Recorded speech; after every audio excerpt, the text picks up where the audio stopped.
O homem é livre? Você se considera completamente livre? Concordo que o homem é livre. Ele é livre para querer, mas não para querer o que quer. Ele é escravo do pecado. Ele não consegue escolher o que é bom. Um homem nasceu completamente morto seus delitos e pecados, de maneira que todos seus desejos são completamente corrompidos. Que possamos compreender do que se trata essas questões acerca do livre-arbítrio do homem. Hoje, mais um dia, estamos meditando as Sagradas Escrituras, 4 capítulos por dia. Estamos prestes a terminar as Sagradas Escrituras. Estamos no penúltimo livro da Bíblia e abordando as confissões de fé históricas. Agora abordando a confissão de fé helvética, nós já passamos pela confissão belga, Catecismo de Heidelberg, Sínodo de Dort, Westminster e agora a segunda confissão helvética de 1546. 1546, exatamente. Olha que interessante. Nós não conseguimos encontrar dentro da história outros documentos tão belos como esse, a respeito daquilo que a Sagrada Escritura retrata. Essas confissões de fé, elas retratam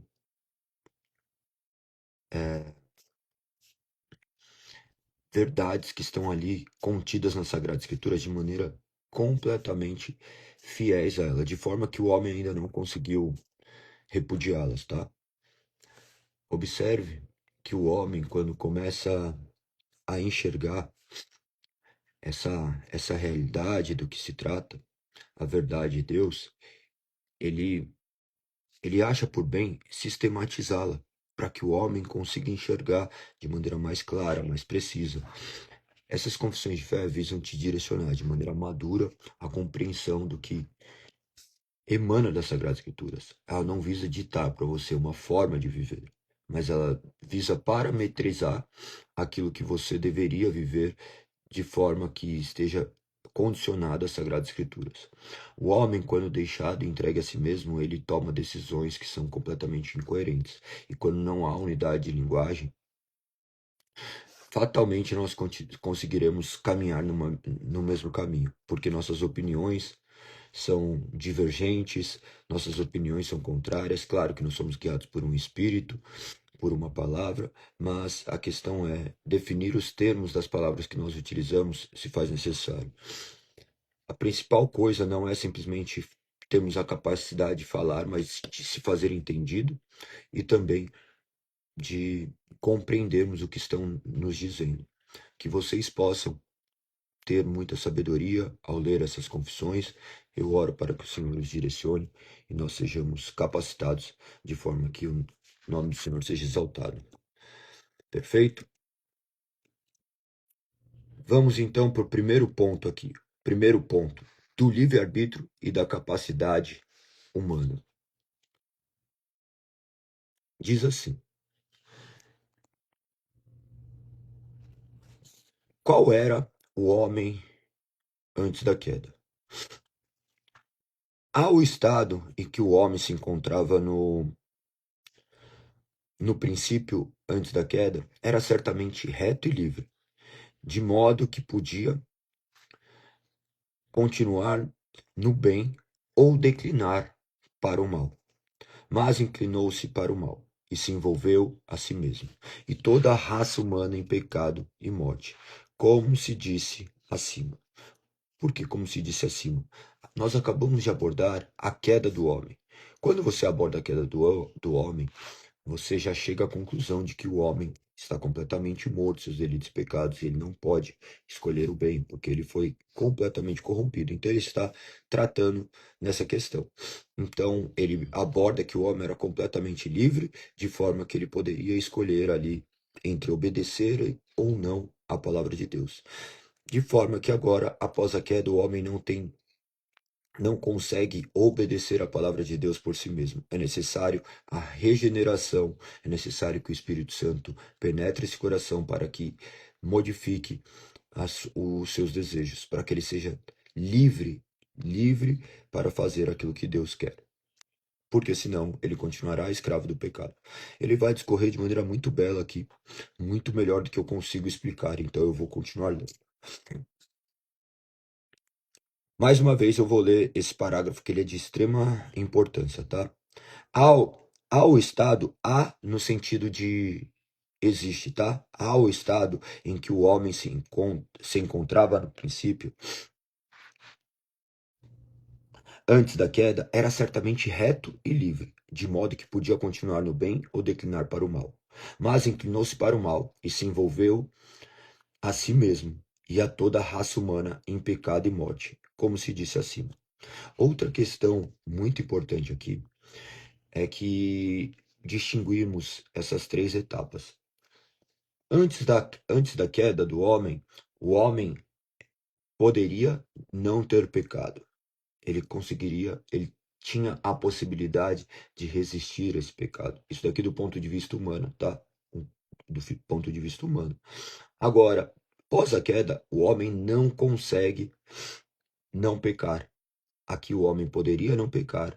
Aqui, na segunda etapa, o homem não pode não pecar. E na terceira etapa, na glorificação, na eternidade, o homem não poderá pecar, porque habitaremos verdadeiramente em corpo e em espírito ao lado daquele que é nossa fonte suprema de vida. Então nós nos curvaríamos diante da sua soberania e o glorificaríamos. A glorificação está em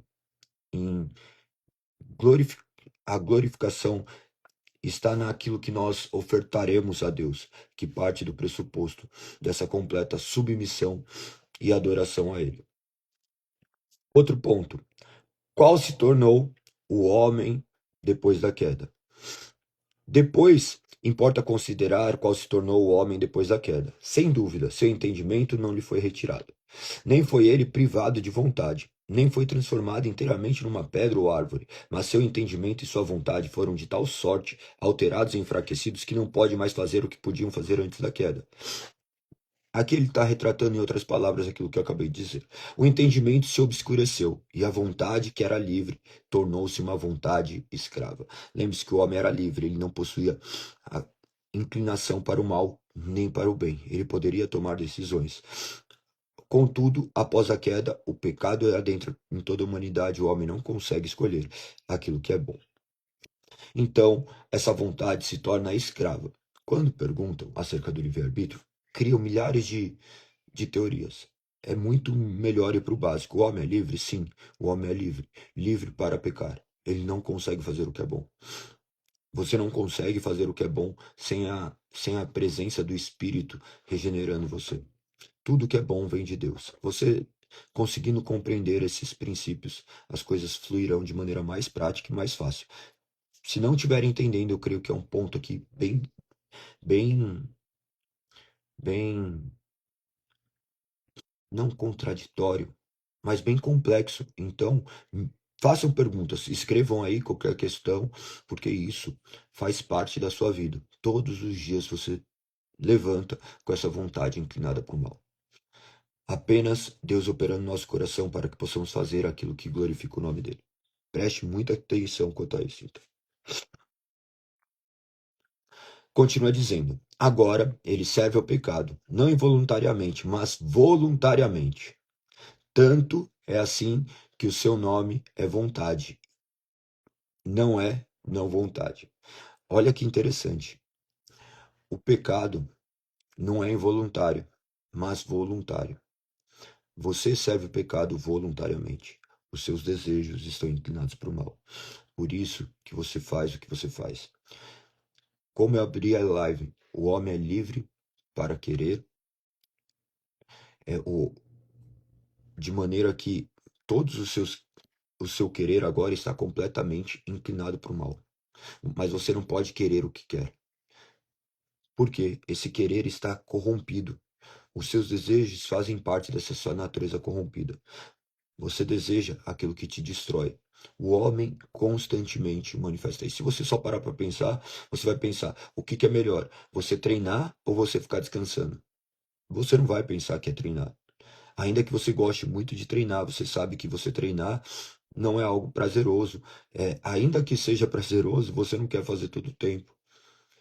Nós nascemos para o ócio, nós nascemos para questões que, que demandam essa, essa natureza depravada do homem. Você não consegue, é muito mais fácil você odiar alguém do que você amar. Você não consegue amar naturalmente. Seu amor é completamente corrompido. Então, todas as inclinações que se você começar a olhar para você, você vai ver que são ruins. Por isso que o Espírito age em nós. E por intermédio da palavra de Deus, você consegue agora direcionar as suas vontades. Por isso que nós meditamos nas Sagradas Escrituras para ver a nossa natureza.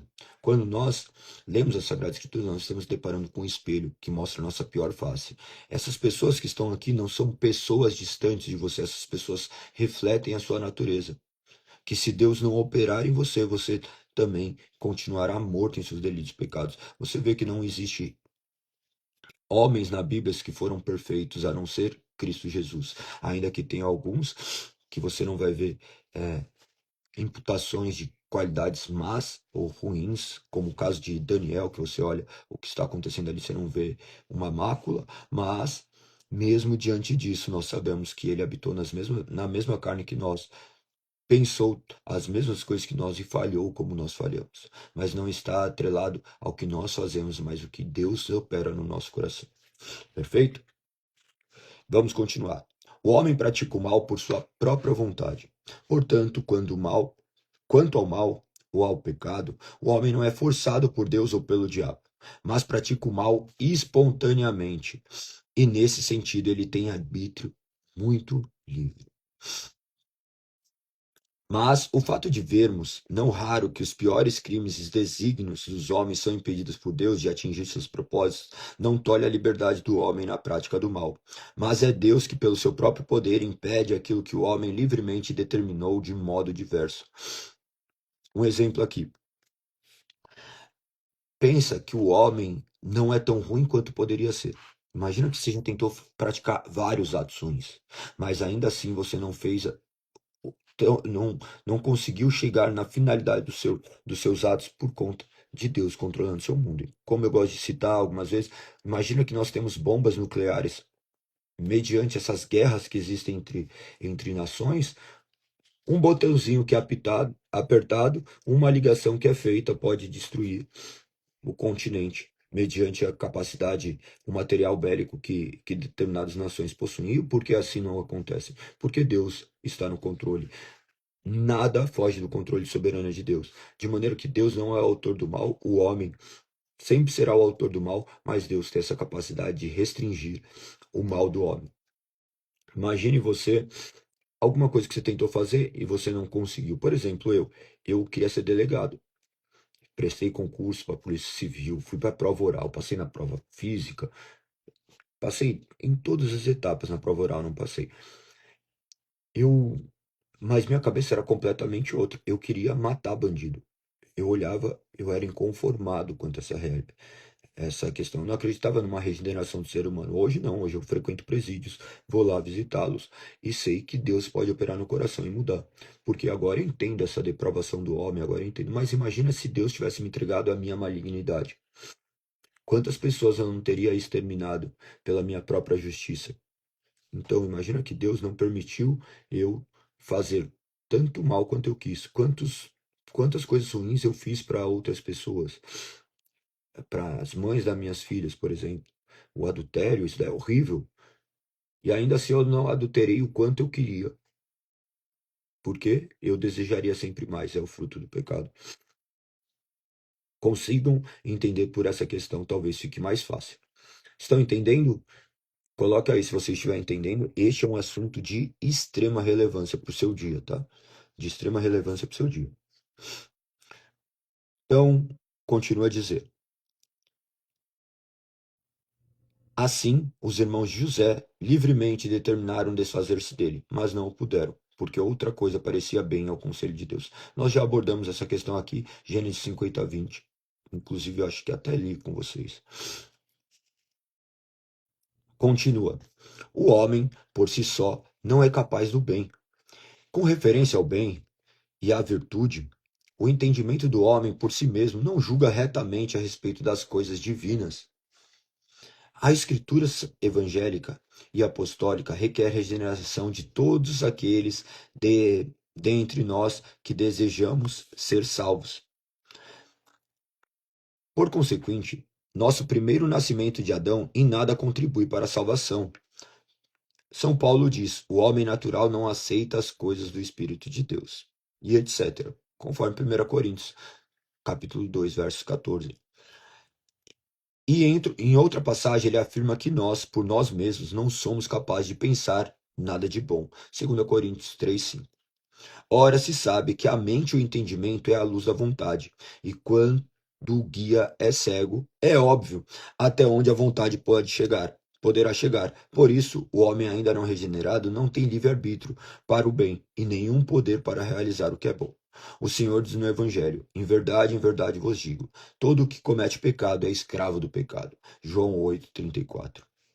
E o apóstolo São Paulo diz: por isso, o pendor da carne é inimizade contra Deus, pois não está sujeito à lei de Deus, nem mesmo pode estar. Romanos 8:7. O entendimento das coisas terrenas, porém, não é inteiramente nulo no homem caído. É maravilhoso poder compreender o que as Sagradas Escrituras nos apontam. Nós vemos de forma muito clara aqui, por intermédio desses textos, um homem onde nada pode contribuir para a sua salvação. O homem completamente caído, ele não busca Deus. Por essa razão, Deus se faz carne e vem ao encontro do homem, o regenerando e o transformando. O homem não consegue fazer o bem, ele não almeja o bem. O bem que ele almeja normalmente não, sempre está atrelado aos seus benefícios próprios. Ele não consegue desejar aquilo que glorifica a Deus, a não ser que Deus o regenere e aí a sua vontade é completamente transformada. Ele trata ainda acerca da compreensão das artes. Deus, em sua misericórdia, permitiu que permanecesse o talento natural, apesar de este estar muito distante daquele que existia no homem antes da queda.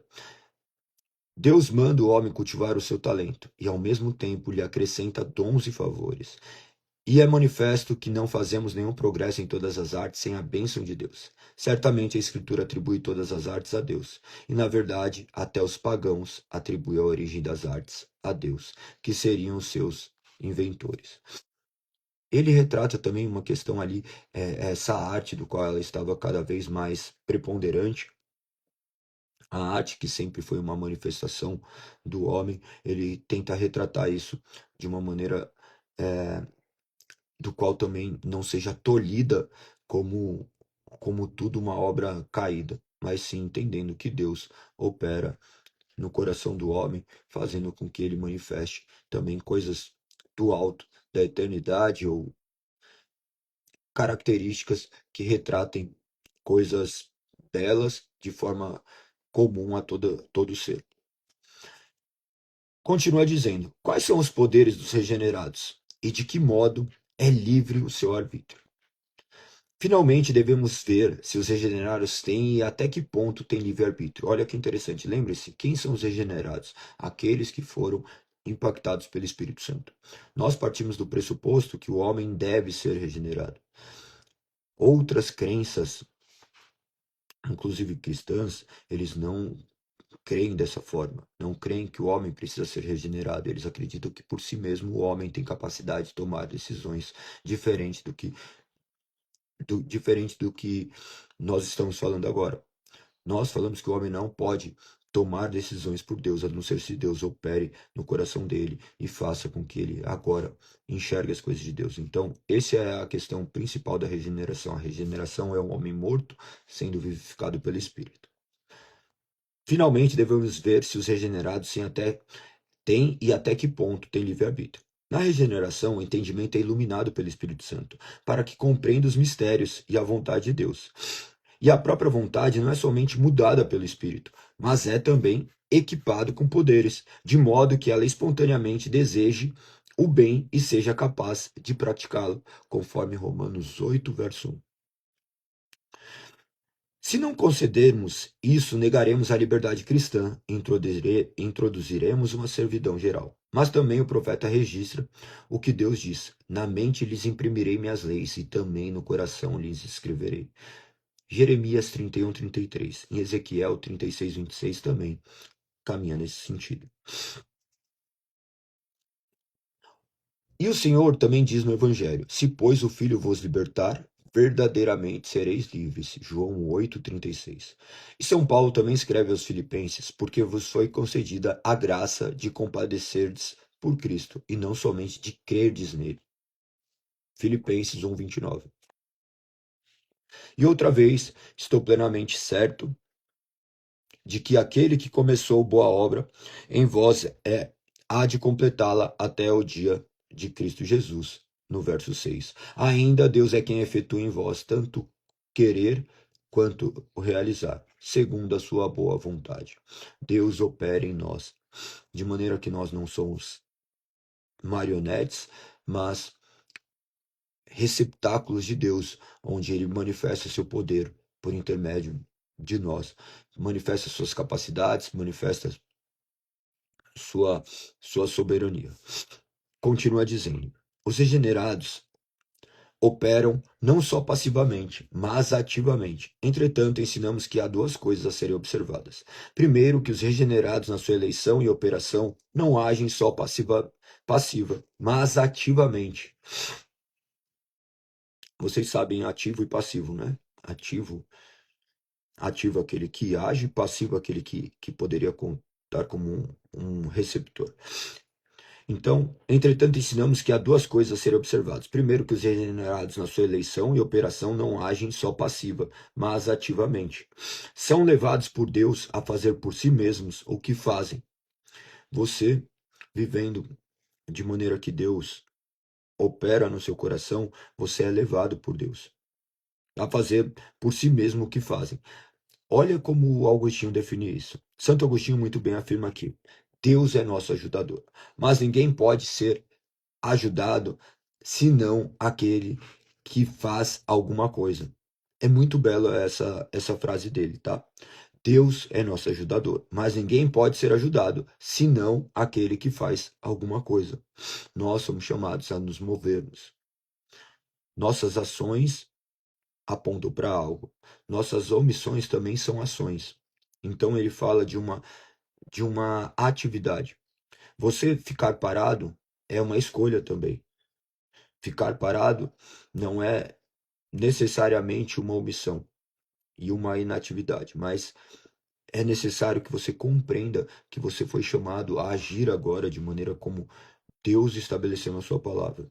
Nós não esperamos Deus nos mover, porque nós já temos a plena convicção de que em tudo Ele nos move. Se eu estou vivo é porque Ele me mantém vivo. E se eu vivo para a glória de Deus, porque eu creio que Ele operou no meu coração, eu creio que Ele me regenerou, eu creio que Ele me criou para a honra e glória do Seu nome, e eu vivo de maneira que Ele seja glorificado. Não num culto de domingo, mas na vida que eu vivo 24 horas por dia. Ah, é fácil isso de forma alguma.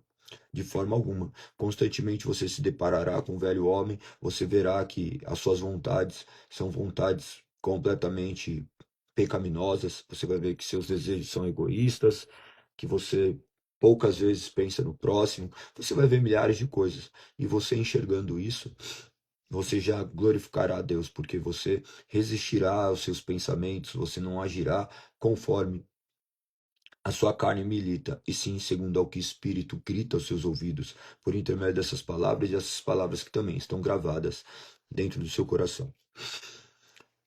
Continua dizendo, são levados por Deus a fazer por si mesmos o que fazem. Santo Agostinho muito bem afirma, Deus é nosso ajudador, mas ninguém pode ser ajudado, senão aquele que faz alguma coisa. Os maniqueus despojavam o homem de toda ação e o faziam semelhante a uma pedra ou um pedaço de pau. Aqui é muito importante fazer um adendo, tá? Por quê? Eu falei ontem sobre, sobre o sobre Pelágio e abordei também um pouquinho sobre Maniqueu. O que vocês têm que entender? O ser humano ali, o que eles faziam? Eles eles tinham uma série de teorias que já estavam enraizados dentro deles. Pelágio, ele falava que o homem poderia decidir por Deus, que ele não, que as suas faculdades, então, não teriam sido completamente corrompidas e o homem poderia tomar essa decisão em favor de Deus. Os maniqueus, eles acreditavam nessa dualidade, onde o bem guerrearia com o mal e o homem sendo completamente escravo dessas forças. O cristianismo não fala sobre isso. O cristianismo aborda acerca da responsabilidade humana, onde o homem ali, ele é completamente responsável pelo mal causado, de forma que ele também age de maneira boa, mas a maneira boa quando ele age porque Deus opera em seu coração. Então, o homem completamente escravo do pecado, Deus sendo o nosso ajudador, mas de forma que também, quando fazemos, nós não o fazemos meramente porque Deus simplesmente nos move, mas é porque Ele nos condiciona a sermos aquilo que nós não somos, de forma que isso daí é também é atribuído a nós, mas de forma que nós não temos mérito nisso. Isso daí é uma questão muito, muito debatida. Se vocês forem em níveis acadêmicos, vocês vão ver que são as maiores discussões abordam acerca disso, porque daí invocam questões de determinismo, de fatalismo, questões bem mais complexas do que nós poderíamos aqui ficar falando em questão de pouco tempo como nós temos. Mas o que você deve entender, que você é completamente livre, mas essa sua liberdade lhe permite fazer o que sua natureza grita, sua natureza só grita pelo que é errado. Você nasceu pecador até que o Espírito regenere. E essas suas vontades sejam completamente, não completamente, porque o homem continuará sendo mal, essa natureza humana não é extinta, você vai falhar ao longo da sua vida, mas a questão é que você agora almeja viver para a honra e glória de Deus, porque Ele regenerou seu coração. Deus te move de maneira diferente. Estão entendendo? Vocês pensavam em livre-arbítrio desse jeito? Coloque aí como você pensava, ou que você já tinha essa concepção, ou agora que você está ouvindo acerca disso. Entendeu? A pergunta responde aí, tá? Então, vamos para o próximo ponto. O livre-arbítrio é fraco nos regenerados. Segundo, nos regenerados permanece a fraqueza, desde que o pecado permanece em nós. E nos regenerados a carne luta contra o espírito até o fim de nossa vida. Eles não conseguem realizar livremente tudo o que planejam. Isto é confirmado pelo apóstolo em Romanos 7 e Gálatas 5. Romanos 7 diz: o bem que eu quero fazer eu não faço, mas o bem que eu quero fazer eu não faço. Quando você começa a pensar isso, você já vê que essa é a realidade. Você almeja fazer o bem, mas você tem milhares de limitações quanto a isso. E o mal que eu não quero fazer, esse sim eu acabo cometendo. Não existe bem nenhum em mim, apenas o pecado. O texto vai dizer mais ou menos nesse sentido. Nós almejamos fazer coisas boas, nós almejamos fazer coisas que pareçam ser lícitas, mas ao mesmo tempo existe essa luta entre a carne e o espírito. Da mesma forma que eu não consigo fazer o mal em sua totalidade, eu não consigo fazer o bem em sua totalidade, porque esse pecado permanece em nós. Então a nossa vida aqui não é perfeita, nossa vida não será perfeita, nossa vida será isso que você tem vivido, esses altos e baixos, essa instabilidade, mas uma certeza de que nós estaremos em breve ao lado do nosso Senhor, que tem sustentado as nossas vidas de maneira inabalável. Nós confiamos e temos esperança que aquele que começou a boa obra é fiel para cumprir. Essa é a nossa certeza. Continua dizendo: portanto, é fraco em nós o livre-arbítrio por causa dos remanescentes do velho Adão e da corrupção humana inata. Inata é presa, tá? Remanescentes do velho Adão, ele está falando das características dessa natureza caída. remanescentes como aqueles que sobram, e a corrupção humana inata, que permanece em nós até o fim de nossa vida. Entretanto, desde que os poderes da carne e os remanescentes do velho homem não são tão eficazes que extinguam totalmente a operação do espírito. Olha que interessante. Olha que interessante. Desde que os poderes da carne e os remanescentes do velho homem não são tão eficazes que extinguam totalmente a operação do Espírito Santo. A natureza humana, por mais pecadora que seja, ela não consegue barrar, ela não consegue resistir ao Espírito de Deus e à operação do Espírito, tá? Os fiéis são, por isso, considerados livres, de modo tal que reconhecem a própria fraqueza e não se gloriam de modo algum em seu livre-arbítrio. Nós, regenerados, nós não olhamos e falamos assim, nossa, eu sou livre, nós não nos orgulhamos disso. Nós temos completa submissão à palavra de Deus e cremos que somente Ele, nos libertando, nós seremos verdadeiramente livres. Por isso que nós olhamos para as nossas atitudes diariamente e vemos se nós não estamos fazendo meras questões comportamentais repetitivas, mas se de fato nós somos libertos em nosso espírito. Nós podemos viver vidas aparentemente cristãs, mas apenas aparentemente não em espírito. Nós poderemos manipular as nossas atitudes, mas nós não conseguimos manipular a nossa mente. A nossa mente deve viver em paz, sabendo que nós estamos vivendo para a honra e glória de Deus.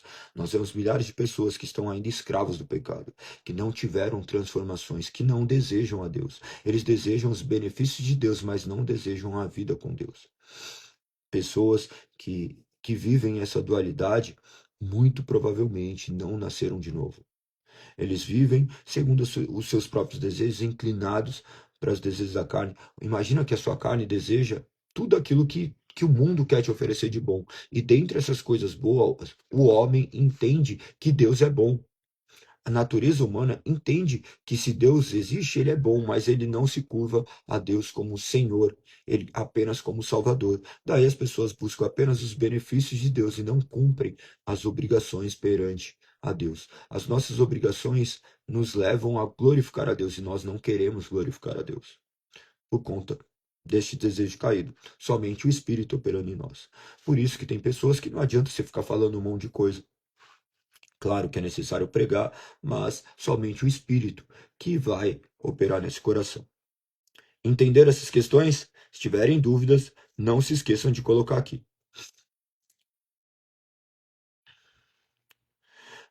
Continua dizendo: os fiéis devem ter sempre em mente o que Santo Agostinho tantas vezes inculca, desculpa. Segundo o apóstolo: o que tendes que não recebestes? Se, pois, recebestes, por que vos vangloriais? Como se não fosse um dom. É muito belo. Estudem Santo Agostinho e vocês ficarão impactados. Eu falei acerca de Santo Agostinho muitas vezes já, vocês em todo esse ano, muitas coisas, porque para mim ele tem coisas ali que foram escritas que são completamente transcendentais. Diz assim: a isso ele acrescenta que aquilo que planejamos não acontece imediatamente, pois o resultado das coisas está nas mãos de Deus. E esta é a razão porque São Paulo ora ao Senhor para promover sua viagem, em Romanos 1:10. E esta também é a razão pela qual o livre-arbítrio é fraco. Observe que você vai ver ele mencionar que a viagem de Paulo a Roma, do qual ele almejava visitá-lo, mas ele não imaginaria que ele visitaria Roma preso. Ele queria visitar Roma, mas Deus quis que ele fosse para lá preso. Olha que maravilhoso. Maravilhoso ver o agir de Deus e como as coisas se desenrolam na mão de Deus.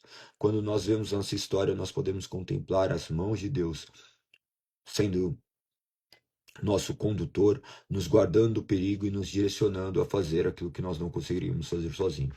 Não sei quanto a você, mas eu consigo enxergar, olhar para trás, mediante o que a Sagrada Escritura me diz, e eu falo assim, como Deus foi misericordioso desse pobre, miserável pecador. Ele poderia ter me matado, mas ele escolheu me dar vida. Ele poderia ter feito com que o peso da consequência dos meus atos recaísse de maneira muito mais incisiva sobre a minha vida e ainda assim ele amenizou. Sabe, um homem que brinca com um veneno que pode te matar e ainda assim esse veneno não causa tanta destruição quanto poderia, é somente um milagre. E esse é o milagre que o Espírito opera em nós. Continua dizendo: nas coisas externas há liberdade. Todavia, ninguém nega que nas coisas externas, tanto nos regenerados como nos não regenerados, gozam de livre-arbítrio. O homem tem em comum com os outros animais, os quais ele não é inferior, esta natureza, de querer umas coisas e não querer outras.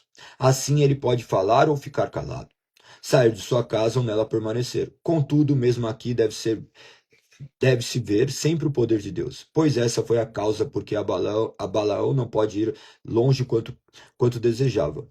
Em Números capítulo 24 você vai ver isso. Lembra-se de Balaão, quem era Balaão, depois vocês estudem acerca disso, nós já falamos acerca disso, você vai ver a jumenta de Balaão, onde até mesmo a jumenta estava ali sendo conduzida por Deus, ou melhor, tudo é conduzido por Deus, mas esses desejos também são reais nossos. Como isso acontece? Mediante a responsabilidade humana, mediante a capacidade que Deus nos criou. Ele que nos criou dessa forma, de maneira que nós somos responsáveis, e Deus também é 100% soberano. Como isso acontece, só na eternidade nós vamos conseguir entender, mas não há outra forma de enxergarmos essa relação, tá?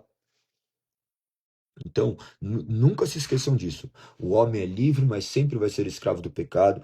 Ele é responsável, mas incapaz de escolher o bem sem a graça. Não se esqueçam disso. A graça não elimina essa vontade, tá? Nossa vontade, mas ela liberta aquilo que antes estava escravo do pecado. Continua dizendo: e Zacarias, ao voltar do templo, não podia falar como era seu desejo. Em Lucas capítulo 1, lembra que Zacarias, querendo falar, não poderia falar porque Deus havia calado sua voz. É maravilhoso. Então, se eu falo, Deus fala. Se eu me calo, eu me calo. E Deus também opera no meu silêncio. Deus opera por intermédio de todas as coisas. Ele faz com que todas as coisas retornem em glória para Ele. Como Ele faz isso? Eu queria ter essa resposta, mas eu não tenho. Alego minha ignorância para milhares de coisas acerca de Deus, mas eu confio plenamente que as Sagradas Escrituras nos apontam para uma verdade do qual nós devemos nos submeter e clamar para que Ele opere em nós. Termina esse ponto, que é bem grande, bem extenso, dizendo assim: heresias. Nesta questão condenamos os maniqueus, os quais afirmam que o início do mal para o homem bom não foi de seu livre-arbítrio. Condenamos também os pelagianos, que afirmam que um homem mau tem suficiente livre-arbítrio para praticar o bem e que lhe é ordenado.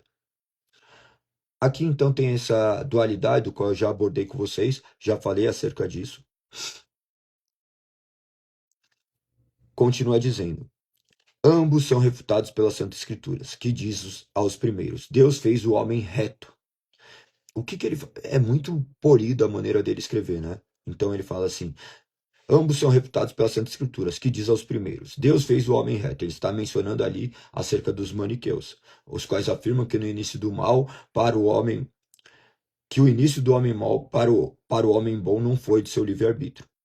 Daí depois, os pelagianos, que afirmam que o homem mau tem suficiente livre-arbítrio para praticar o bem que lhe é ordenado. Daí ele traz aí segundos: se pois o Filho vos libertar, verdadeiramente sereis livres. João 8,36.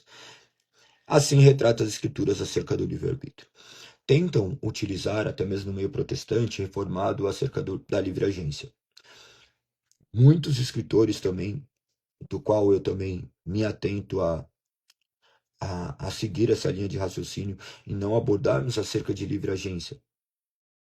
Abordarmos acerca de livre-arbítrio, sim, mas explicarmos o que se trata esse livre-arbítrio. Porque essas terminologias causam muitas confusões e as pessoas não têm capacidade de compreender. Você várias vezes fala assim: mas isso daí é livre-arbítrio. Perfeito, é livre-arbítrio, então escolhe o que é bom.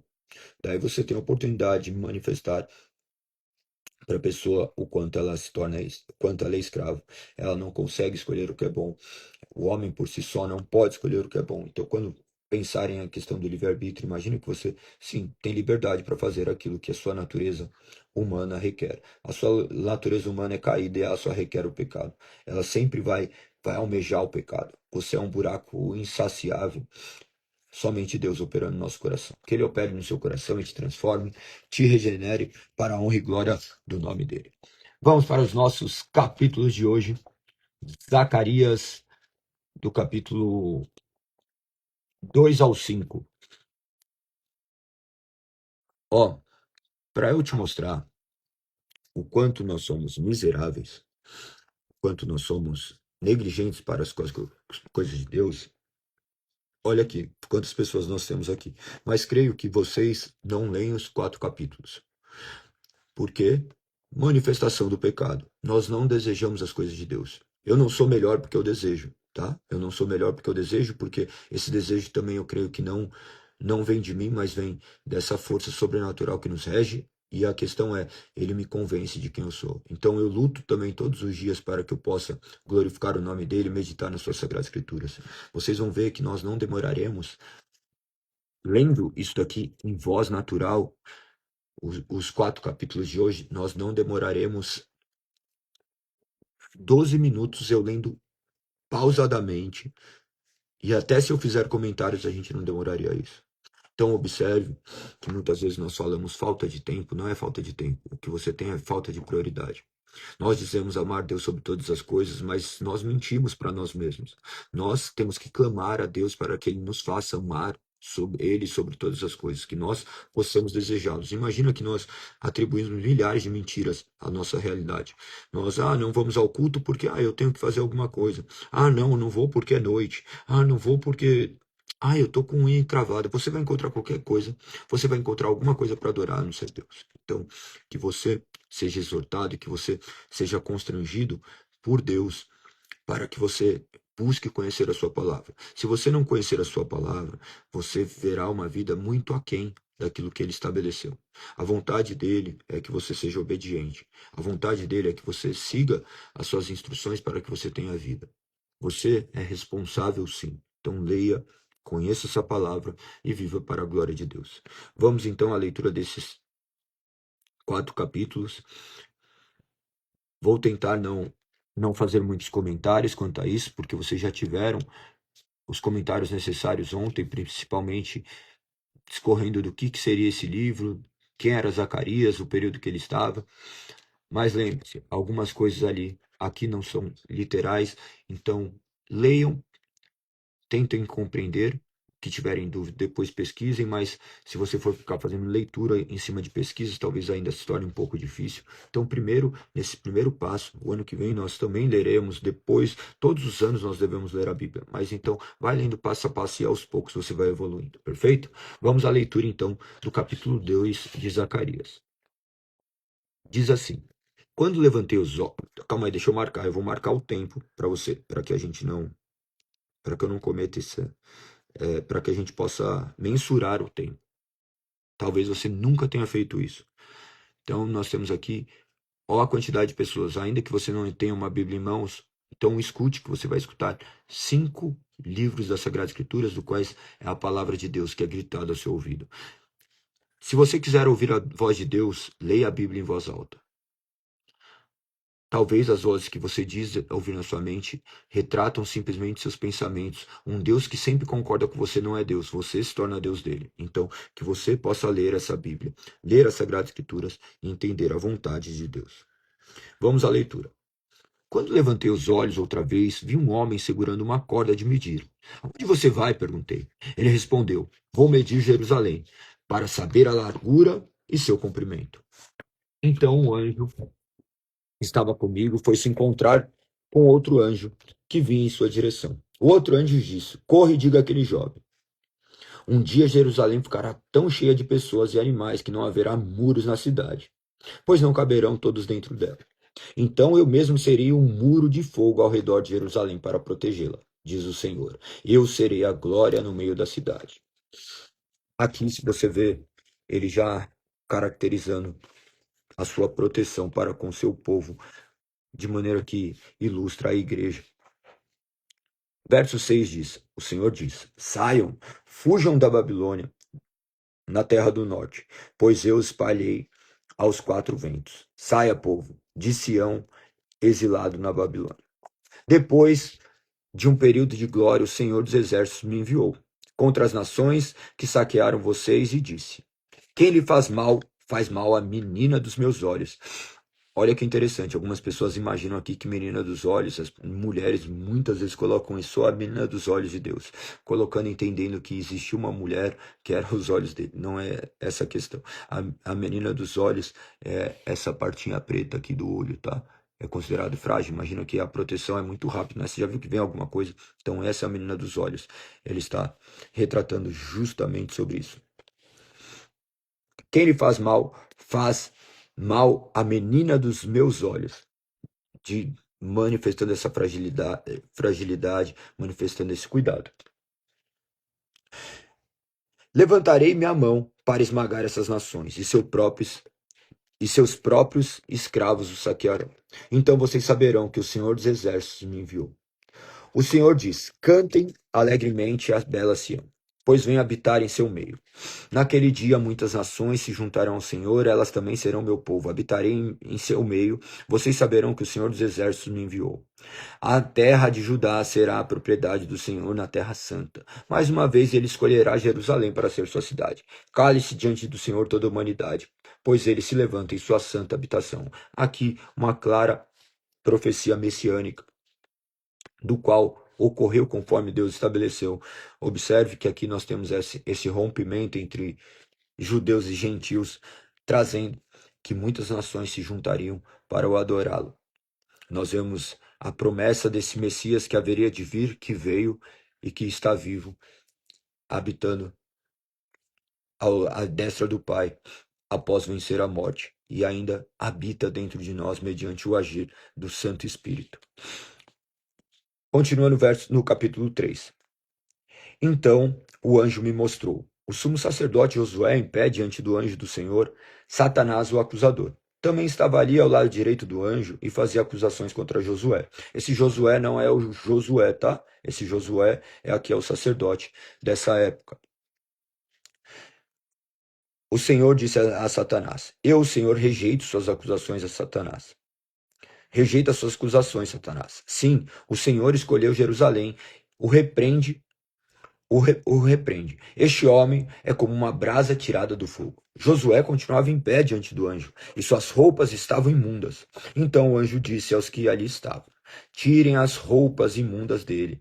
E voltando-se para Josué, disse: veja, removi seus pecados, e agora lhe dou roupa de festa. Isso daqui é clara revelação messiânica que concretizou ali no Novo Testamento. Nós vemos Cristo vindo, removendo nossos pecados e fazendo com que agora nós tenhamos essa roupa de festa que é completamente banhada pelo seu sangue, de maneira que nós somos regenerados e transformados por ele. Verso 5 diz: eu disse, também precisam colocar um turbante limpo em sua cabeça. E eles colocaram um turbante limpo na cabeça dele e o vestiram com roupas novas, enquanto o anjo do Senhor permanecia ali. Você vai ver várias alusões a isso no Novo Testamento. Então o anjo do Senhor falou solenemente a Josué e disse: assim diz o Senhor dos Exércitos: se você andar em meus caminhos e seguir meus preceitos, receberá autoridade sobre meu templo e seus pátios. Deixarei que ande junto com outros que aqui estão. Ouçam, ó sumo sacerdote Josué, e todos os outros sacerdotes, vocês são símbolos de coisas futuras. Em breve trarei meu servo, o renovo. O renovo também é um dos títulos messiânicos. Agora, olhem para a pedra que coloquei diante de Josué, uma única pedra com 7 faces. Gravei nela uma inscrição, diz o Senhor dos Exércitos: em um só dia removerei os pecados desta terra. Lembre-se, quando Cristo morre, ele ali remove o pecado. Removerei os pecados da terra.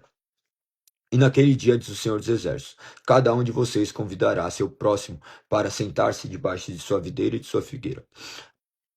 Preste atenção quando essas questões de remover os pecados da terra tem milhares de interpretações quanto a isso. Tá? Pode ser olhado para essa questão messiânica também, onde ali ele vence o pecado e agora o pecado não tem mais domínio de escravidão no ser humano, de maneira que o espírito agindo em nós, o pecado é restringido, mas também tem pessoas que apontam para a eternidade daqueles 3 pontos que nós abordamos, tá? Então nós podemos olhar aqui de maneiras diversas. Não entendo que seria um completo equívoco quanto a isso, mas nós podemos ver essa obra de Cristo de maneira que ele morre na cruz pelo pecado, porque ele morre na cruz pelos pecados do passado, do presente e do futuro. Os pecados que haveremos de cometer, eles já foram removidos de maneira acusatória por nós, de maneira que não podem mais nos acusar, porque agora Cristo é nosso Redentor. Então você vê, removi seus pecados e agora lhe dou roupa de festa. Então ele está tratando mais ou menos nesse sentido. É muito pertinente que olhe por esse lado. Verso 10 diz: E naquele dia, diz o Senhor dos Exércitos, cada um de vocês convidará seu próximo para sentar-se debaixo de sua videira e de sua figueira. Capítulo 4. Então o anjo que falava comigo voltou e me despertou, como se eu tivesse estado dormindo. O que você vê agora? Ele perguntou. Respondi: Vejo um candelabro de ouro maciço, com uma vasilha de azeite em cima. Ao redor da vasilha, 7 lâmpadas, e cada lâmpada tem 7 tubos com pavios. Vejo também 2 oliveiras, uma de cada lado da vasilha. Então perguntei ao anjo: O que é isto, meu senhor? Você não sabe? Perguntou o anjo. Não, meu senhor, respondi. Então ele me disse: Assim diz o Senhor a Zorobabel: Não por força nem por poder, mas pelo meu espírito, diz o Senhor dos Exércitos. Nada será obstáculo para Zorobabel. Nem mesmo uma grande montanha diante dele se tornará uma Nem mesmo uma grande montanha diante deles se tornará uma planície.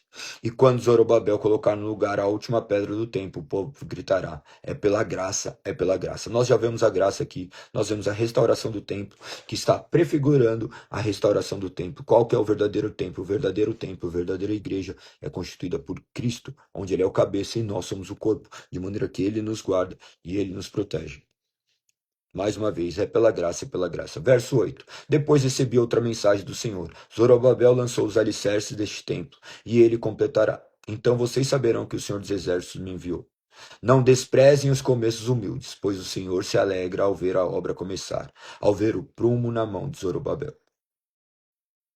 As 7 lâmpadas representam os olhos do Senhor que percorrem toda a terra. Então perguntei ao anjo: O que são as 2 oliveiras, uma de cada lado do candelabro?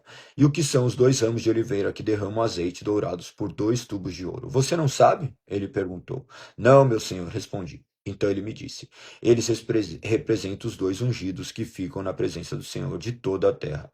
Então aqui tem menções que ele está se referindo a Zorobabel e Josué, tá? Capítulo 5. Levantei os olhos novamente e vi um rolo que voava. O que você vê? Perguntou o anjo. Vejo um rolo voando, respondi. Parece ter uns 9 metros de comprimento. E a metade disso, de largura. Em seguida ele me disse: Desse rolo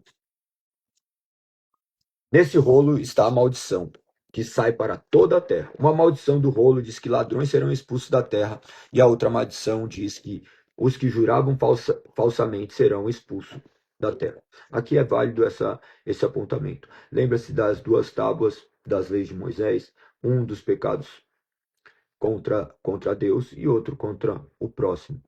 A primeira parte da tábua, como nós deveríamos agir para com Deus e para com nossos irmãos. Para com nossos irmãos também nós devemos agir de maneira que Deus seja glorificado, de maneira que quando nós agimos com nossos irmãos, nós na verdade estamos cultuando a Deus. Então essa primeira advertência, o rolo diz que os ladrões serão expulsos da terra. Então, no caso da segunda tábua e da primeira, a outra maldição diz que os que juram falsamente serão expulsos da terra. Então ele traz essa lei moral de Deus. E assim diz o Senhor dos Exércitos: Envia esta maldição à casa de todo ladrão e à casa de todo que jura falsamente pelo meu nome.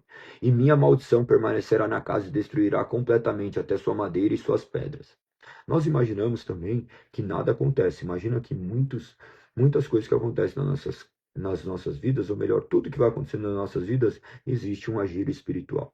Muitas de nossas doenças, elas são reflexos de coisas que estão acontecendo nos nossos pensamentos, por conta do nosso próprio pecado, por conta das nossas própria desobediência.